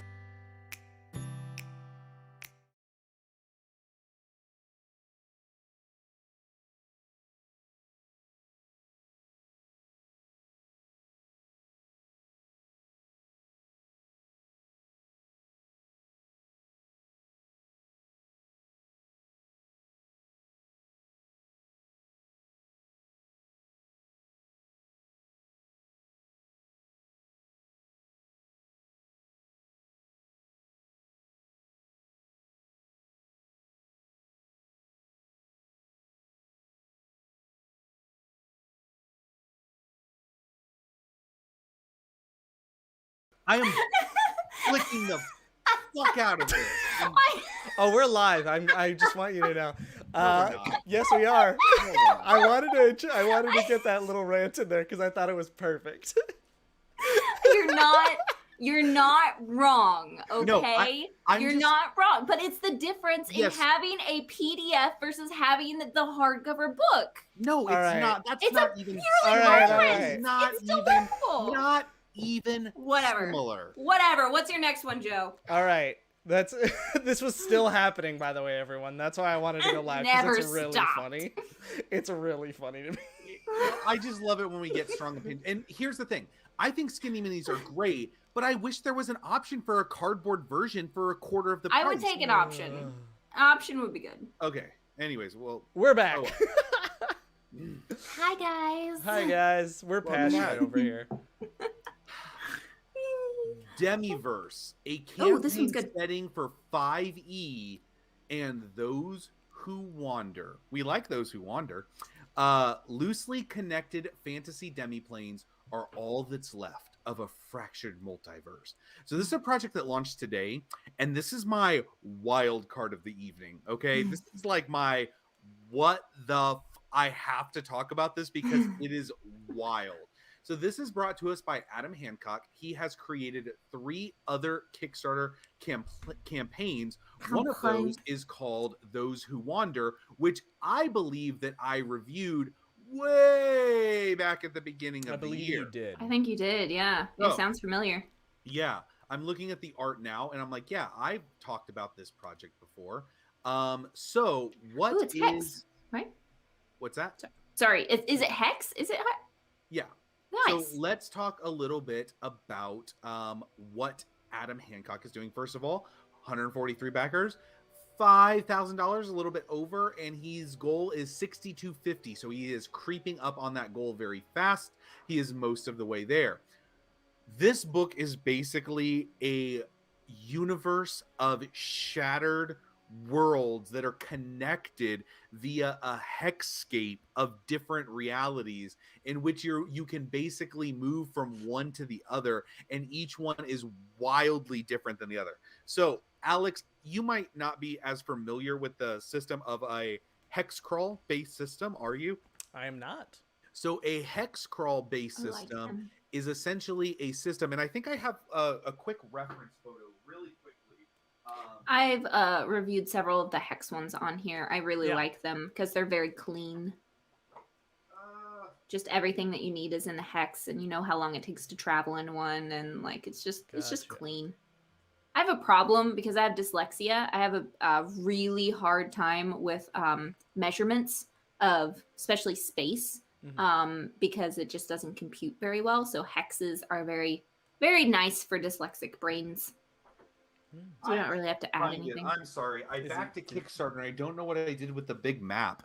But basically a hex scroll is where you have the world and the world is divided out into hex grids. And basically you can look at the hexes, as Hannah was saying, and you know how far a person can travel, how many hexes per day.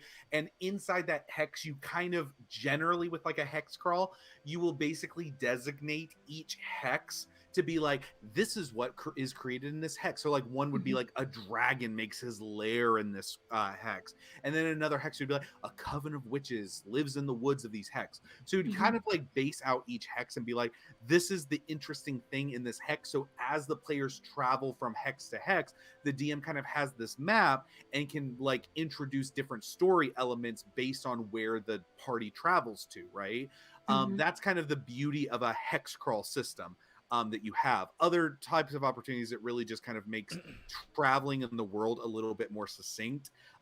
Like in my campaign, we don't like, I laugh because I say that we travel at the speed of plot, right? So if I really want something to happen, It's it like, happens. all right, But now then you're coming up.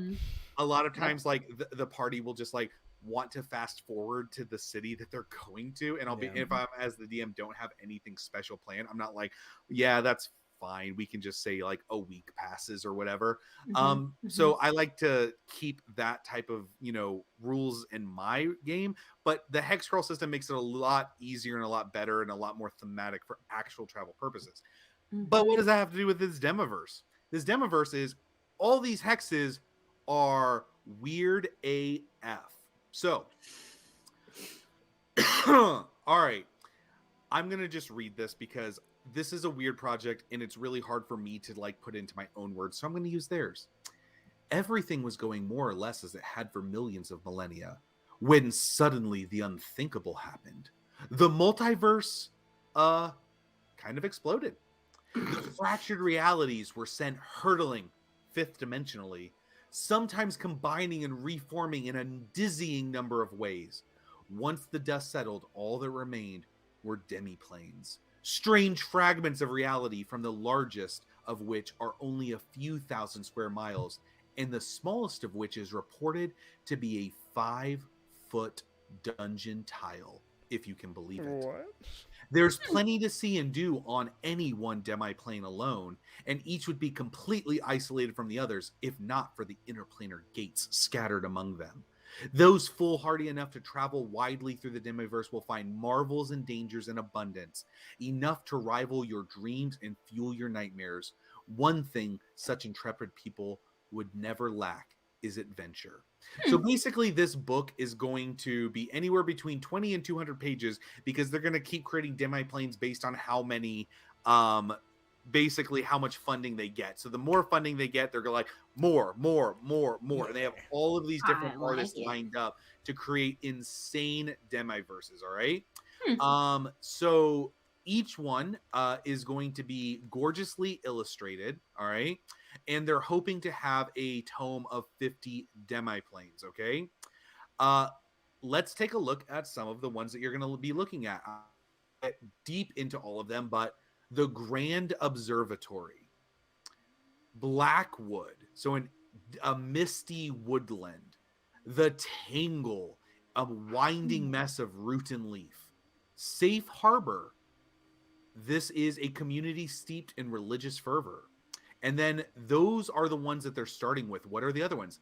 A derelict station, Zephyr, an airship world, the City of Clay. Okay. They have so many more that they want to put in here. They want to basically, depending on how much they raise, they're adding it. So the goal is $6,250. If they raise $6,880, they're going to add another one. And then 8,570 and then 9,730. So the more money they raise, the more they're going to add to this book and continually add, with the goal of possibly getting to 50 or more demiplanes, which is a lot. I like the idea. I kind of wish they would have started with more than just 4, but maybe that's what they have the budget for at this point in time, to do 20 pages. But I like this construct of like saying the more we fund, the bigger this project's going to be, because this really feels like real, actual, like Kickstarter goal, right? This seems like really what Kickstarter was created to do. And also, this project is bonkers. It is BANANAS. Like, it is bananas, guys. I really like, because it makes sense. They have they highlight that they have a very diverse team, and that's very, very important. Especially, I mean, you have an entire Demiplane and Demiverse of all these different universes. It makes sense. Not only we should be doing this generally, the industry should definitely be more inclusive of diversity and different perspectives and different people. I think that's one thing everyone's dancing. It's still in our heads. But I love that. I love that they highlight that, because it's extremely important for representation, especially in this industry. And like you talked about with Laura's game, Hannah, like women in the industry are not super represented, and same thing with a lot of these other their demographics, and it's important that more projects highlight that, and I think that's really awesome. Cool Gwen stuff. Stefani or Pink? Who did Bananas? Gwen Stefani? Gwen Stefani? Okay. I think so. I don't even know the difference between Gwen Stefani or Pink. I just know that they were both Pink's like better. really Who popular. sang the song Pink? No, sorry. Bananas. No, Siri. Who sang the song Bananas? I think it's Gwen Stefani. Holla back, girl. Ain't no holla back, girl. Well, that's Gwen I Stefani. know holla back, girl. Isn't that All Gwen- right. Yeah. It says performer, holla back, girl. Oh. Like Gwen Stefani? I think That's it's Gwen Gwen Stefani. So, It's been a while. what is the price point of this? Price point. So PDF for the 5e version is $20. Okay. Then you can get 2 PDF copies. That's a weird stopgap there. That's for both, because they're also offering their previous campaign. and I was there's- like, wait a minute. That makes more sense. Like PDFs? one for you and one for a friend? But then never mind.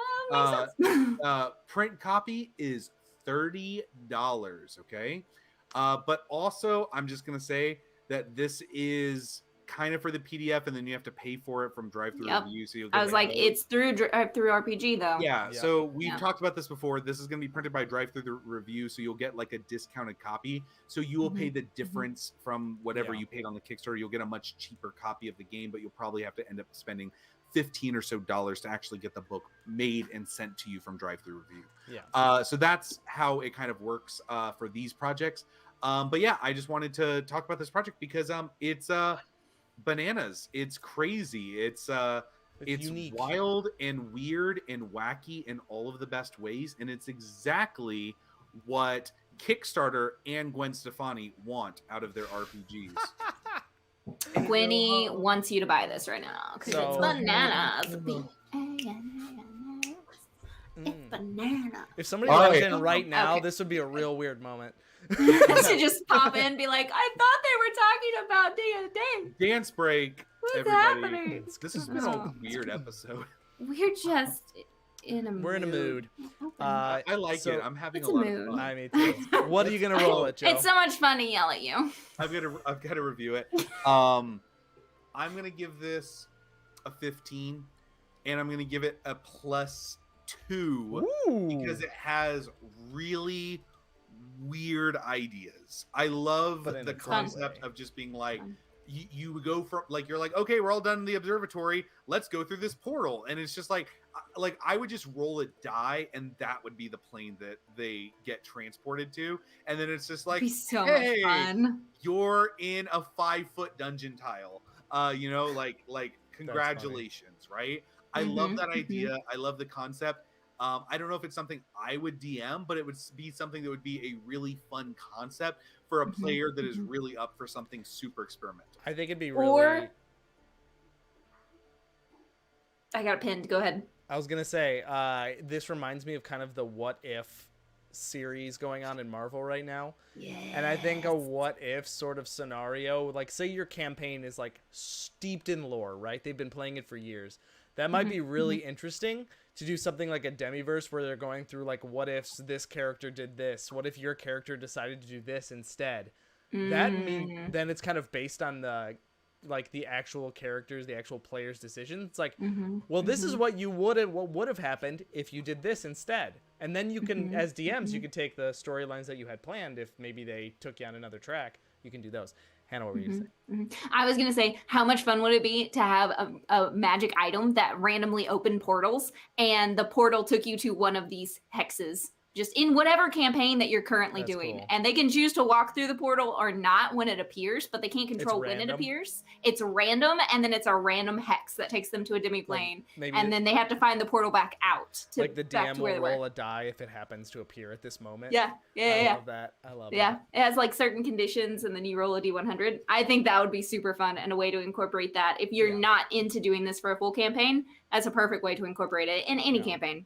All right, I'm up next. Then they've been waiting very patiently in the chat. Yes, I'm so excited about this one. I got really excited about this. Okay, so this is Vanguard, the Steel Magnetic Privacy Screen. Hi, guys. Super excited you're here. Okay, they've smashed their goal. They're almost at $3,000 raised, and they got 25 backers and 17 days left to go. So there's plenty of time to pick this up. And one of our biggest complaints, Joe and I talk about this all the time. I don't know how Alex feels because he's not a DM, but a lot of different Kickstarters that we see offer a DM screen, but they're useless, completely useless. All they have is art on them that they don't do anything. And it's really frustrating. I have a DM screen that's just the basic DM screen right now. And I never look at the panels that are in it ever. It's literally just there to stop my players from metagaming, because they will. If they see anything, they will metagame. And also, I like to lie about my dice rolls sometimes. Come at me. I don't care. I fudge rolls. Put it in the comments below if you hate that. But this DM screen is a work of art and everything that a DM actually wants. So it's made out of metal and wood, and it's got the coolest laser engraved art on it, which is awesome. You can get it in several different ways. I personally am in love with the green. The green looks green's dope. Really cool. It's so cool. But here's the way it is. You can get it no design and get it cheaper. You can get center panel only, or you can get the full design on the sides. And they snap together magnetically. So cool. They store flat. You can move them around however you want, and they snap together magnetically. There's nothing on them. There's nothing on them. It's a pure and beautiful canvas for you to print out what is actually useful to you. And then they come with these little magnetic pins, and you pin on your own custom panels, which if you are a DM, that's a breath of fresh air. Can you feel it, guys? Just let it go through your hair.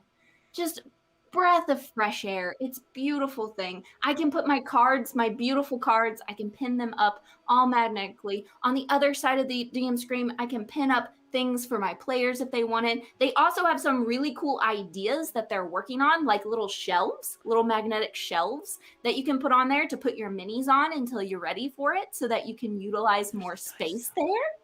There's a dice tower. They're working on so much. What else are they? Hold on. I want to fully. I really love these gifts. These were really smart, guys. Showing beautiful that, gifts. Because currently I have, the rotate. So my monitors are currently one landscape and one portrait. And I love that you can switch that. I think that's super smart that people don't really think about that. And I think that's super smart that you put that in Depending on there. what you want, you may have a long sheet that you want to put on there. You know? So they LegendCraft did want us to say they use guitar finishing techniques to get the green finish on there, so that's really cool. I don't know what that means. It's a very specific, so there are very specific ways that they make guitars, specific processes. Really? It's also completely hingeless, so it's an invisible magnetic system, so you can't even really see it. It's also as thin as cardboard, so Joe, it's not like a big bulky.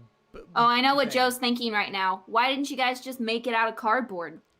Why didn't you just make it out of cardboard? What are you doing? Why did you do this? It should have just been cardboard. Not the worst idea. And Get out of here. Get out of here. My only thing about this campaign, I haven't told you what else they're planning. it's expensive. It is expensive, but it's DM a screens. They're expensive. There's not only that. It is a deluxe. It's a deluxe item. Oh yeah, for sure. so- The ones I was looking at getting are not nearly so useful, and I was going to spend $300. Like, So I work for a wood shop. I work for a wood shop that hand makes wooden toys and furniture and things like that. These are high end, high quality, spend a lot of money, it lasts a long time. The work, everyone puts in a lot of hard work making it. This is one of those items. And that's what you go into. This isn't something that you just walk down to your local game shop, grab a DM screen, and walk out. No. This isn't brand new DM status. This is forever DM status who actually uses this crap all the time. And it's made by hand. Yeah, it is handmade. It's gorgeous. It is a beautiful bespoke piece. But I think what Hannah said hits it on the head, right? If you showed this to somebody that just bought the starter kit for D&D and they were like, no, I like my cheap, crappy, like GM screen. It has the conditions on it. Yeah, it has the rules on it that I need to know. Like, and then you were like, oh, but this one has none of that on that. You'd have to print it out and put it on that if you wanted it. But it's also magnetic and it also cost $100. They would be like, what? Like I don't get that. But the thing is, you have to DM. You'll get there, young one. You'll get there. Not every you will either die or live long enough to become the DM that realizes how useful this product is. Yeah. Yes. And again, this is made for a specific audience, and I am right in the front row of that audience. And you know what I'm saying? Here's the thing. Let's say that I show up to a brand new D&D session, right? I find them online and they're like, hey, we're looking for a player. We're getting a group together to play D&D. And I'm like, sure, I like to play D&D. I'll be a character in your group. And I sit down and I watch that DM pull this magnetic screen and just kind of click it in together and start pulling out things and magnetizing it to it. I'm like, holy shit. Like, here we go. I should be paying for this shit. You know what I mean? Yes. We're about to start something, you know, bro. Like, so this is a status symbol. This is a status symbol. This is a power play. Oh man. Hey. You have a DM in your life that's very close to you and very special for you. This is the holiday gift. This is the gift right here. Oh my gosh. Day, also, Mother's Day, Valentine's Day. Oh, you get Gregory. You get this for me for Valentine's Day. You can get the green one for St. Day.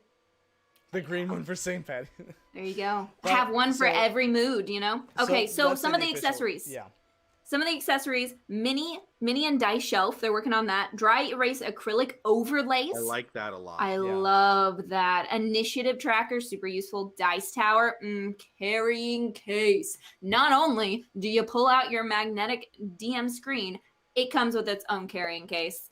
How much extra can you be? I'm here for it. Yes, please. So those are some of the things that they are currently working on. Again, this is a prime product, handmade. This is an art statement piece as much as it is anything else. So you're going to pay for it. And it's going to be $129 for the 3 panels. That's for the maple and no carving. So that's your very baseline status. The one that I would get, hold on, where it at?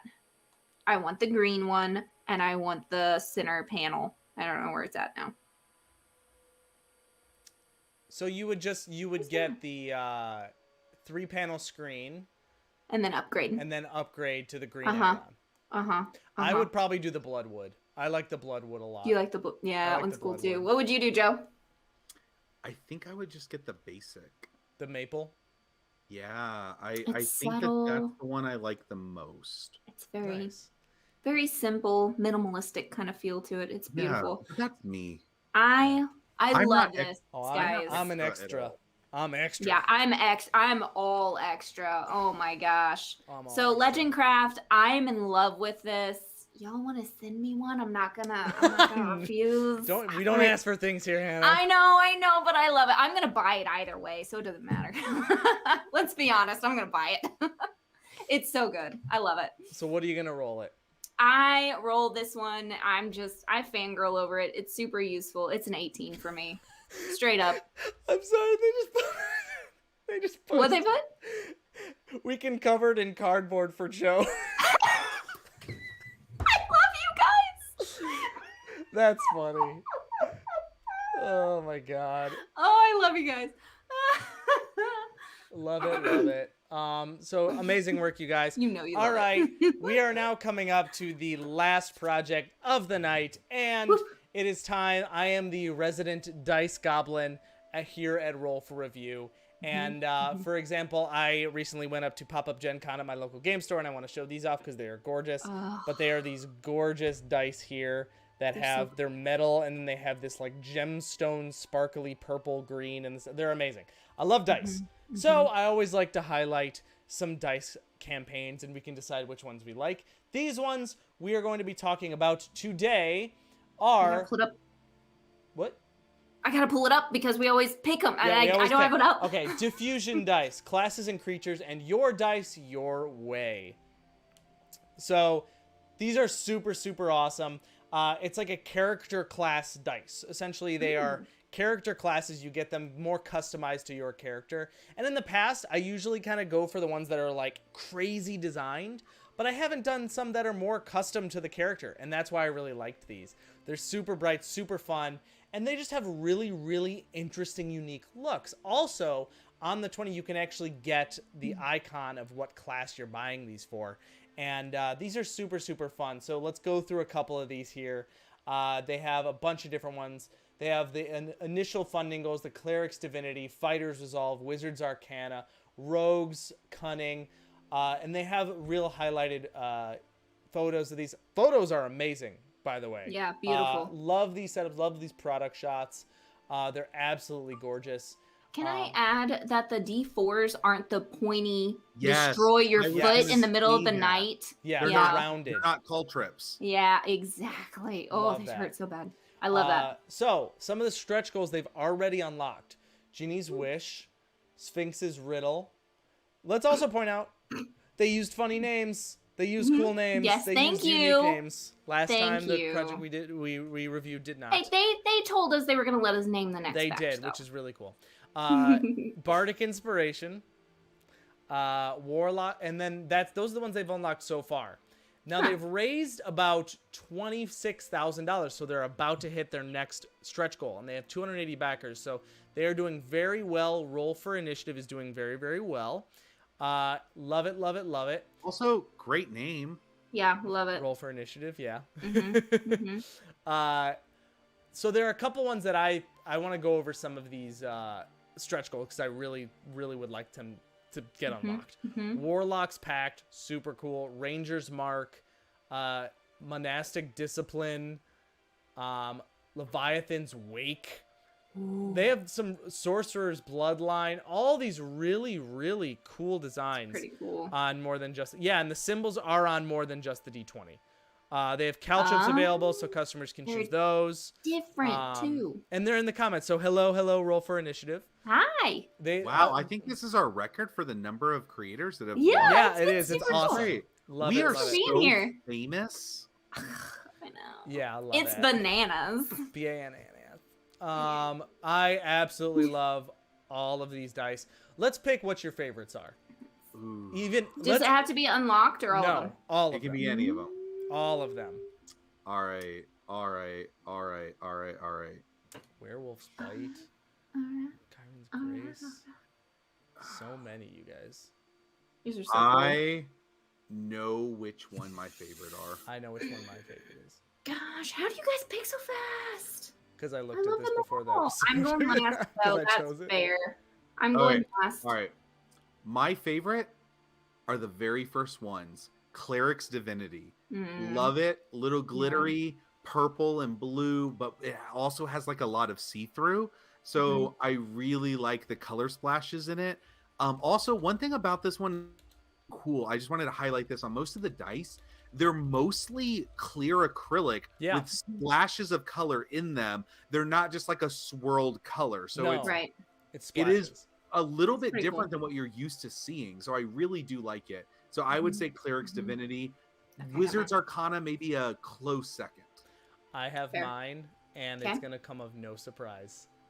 Bardic Inspiration. Yeah. See, that's why I didn't pick that one. I knew you'd pick it. I have to pick Bardic. As a bard, they're perfect. They literally, they scream Bardic Inspiration to me. Yep. You guys did an amazing job on all of these. Yeah, so good. My favorite is Warlock's Pack because, it's that amber color. Like they're made out of amber and then they have the purple swirls throughout them. And I think that's a cool color combination that you don't see very often. And I love it. So they want to say that they have 2 mystery colors not yet to be revealed, and specifically all spellcasters actually have glitter, so that's purposeful.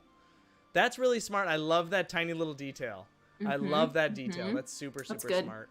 So I always definitely love to give. I have to give the dice a roll, but after let's first of all, I forgot the price. Starter kit. Backers at the starter kit receive 1 set of 7. Chosen from the unlocked color, and it's $14. Oh, that's really good. That's really good. That's a really good price, yeah. And actually, I'm going to back it. I'm going to get myself a set of Bardic Inspiration, you guys. Alex doesn't do that much. Yes. That means quite a bit. Yeah, Joe and I back things all the time. Alex is a bit stingy. Yeah, I'm a bit stingy with Kickstarters, because then if I open the floodgates, I'm in trouble. So there are $14. Then the sampler received 2 sets of 7, chosen from the unlocked colors. Oh, but Alex, you're kind of wasting money. What? Because you can back at the Dice Master level and get 36 sets for $347, and then every set is only $9.60.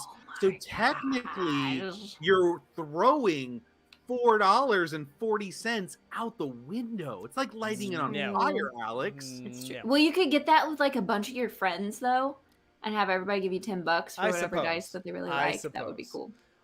But that being said, the sampler comes with 2 sets.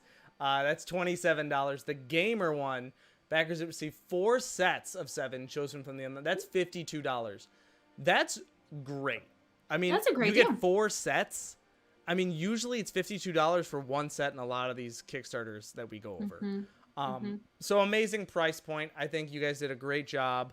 I'm going to go ahead and give this a roll. I think this is a solid 17. I think this is a solid, strong dice project. Normally, they'll kind of just stick to one design or stick to just some color differences.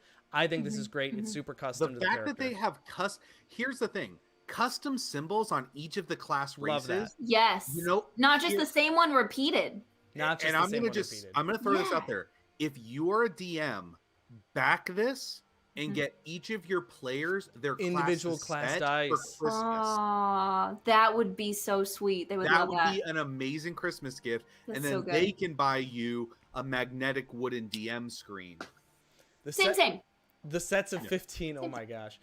Someone's in the comments saying, I do prefer the sets of 15. But so that has been all of our picks for tonight. Joe normally has a question for us that he would like to ask, and then you can answer in the comments as well after this video has been posted. Do you have a question for us this time around? I do. So we were talking about at the very beginning how I wish it was standard in the industry that when people create these like new races, new characters, new like classes, that they should just create some sample NPC block stats that could either be used to transfer into a character or to just use in a game and be like, hey, here's the race that is made, and here's some of the really cool abilities that they use. Here's them written out as an NPC. Use it in your game. That would be something that should be more standard in the industry. So let me ask you guys, what is, or you people, what is the most interesting or your favorite NPC that you have ever introduced or interacted with in a game, in an RPG game? But really quick, I have to mention, because they are saying in the comments, I'm not missing it. So there is also a dice tray that folds as well in that campaign. Like flat? Yes. There's a dice box and dice tray. It'll go perfect with my DM screen that goes flat, and it's a carrying case. And your flat minis. And my flat minis. Portability. I'm just a minimalist. So don't forget about that. I'm gonna start a new channel. I'm gonna minimalist actually, DM. You know what? Because I forgot about it, I'll get it. I'll back forward Alright. to That's funny. All right. My favorite Okay. NPC, Oh, though. I just wanted to say really quickly, I stopped by the booth for Roll for Initiative, the dice company at Gen Con last week. Really great people, really fantastic, really enjoyed them. I told them we were going to feature them on the show. And I just want to say it was really nice to just interact with their team, hear a little bit about what they were doing. Their booth was gorgeous. They had lighted trays for all the dice to sit in so that all the light would like shine up, and it made That's all the smart. dice look like you just wanted to buy all of them, right? You Yeah. walk by, and I'm not trying to throw shade, but you walk by the Chessex booth and they're just like tons of dice and little trays. These ones, that had them nicely displayed on these like lighted shelves. It was gorgeous. So Now that's how I want to display my dice. Like Yeah. that's just a great idea. oh yeah. I love that. All right. Okay. Favorite or most memorable NPC that you have introduced or interacted with in an RPG? I know Oh my answer. gosh. I know my answer. My favorite to portray? No, just what is the most memorable or interesting NPC that you have created in any of your games, or if you're not a DM, that you have interacted with? I know my answer. Well, you go first then. Joe, I think you know this answer. And I think I know this answer. I hope I get his name right. Glenn? Yeah. Is it the Brooklyn kid? No, he's Aw. definitely he's top two. He's the second beneath that. But I Okay. loved Glenn because Joe, I think, just had such a fun time being him. So Glenn, we went to this. There's this one individual campaign where it was like we went to this moon festival, and it was seriously just a drug trip. Honestly, it really just was. And we had like visions. We had like a vision quest, and this guy was just like, "I'm Glenn, man. We're going to the moon festival." And he was just so chill. They just met these like hippies traveling on the road, heading to something called Moonfest, and they were like, "Sure, we'll go with you." So they went with them to Moonfest, and they just like basically went on. It was really wild, and I had a lot of fun role playing it. But basically, it ended with them all basically having like a drug trip and getting vision quests, some of which have come to pass. In fact, I believe both Alex's Mine did. and Thistle's have come to pass. Yep. Ooh, that's fun. Yeah. That's a that was good great. time. Okay, so my favorite, I got really into mafia stuff, like really into mafia stuff. And I was like, I'm including this in my campaign. And since my new ebook is Mafia. So it's the 5 families and everything. But I started my campaign and I have this one who's like the Godfather. He's based on the Godfather and his name's Zebram. And he's an elephant humanoid who he's the headmaster of a wizarding school. And the only way to get into this wizarding school is to pass this big exam and everything. And then you have to swear an oath that literally binds the wizard to Zebram. So he basically has this whole army of like wizards who have to do what he tells them to do, or he can stop their hearts. So my players, He has like a Suicide Squad. exactly what he has, and he uses it with a glyphs that's on his trunk.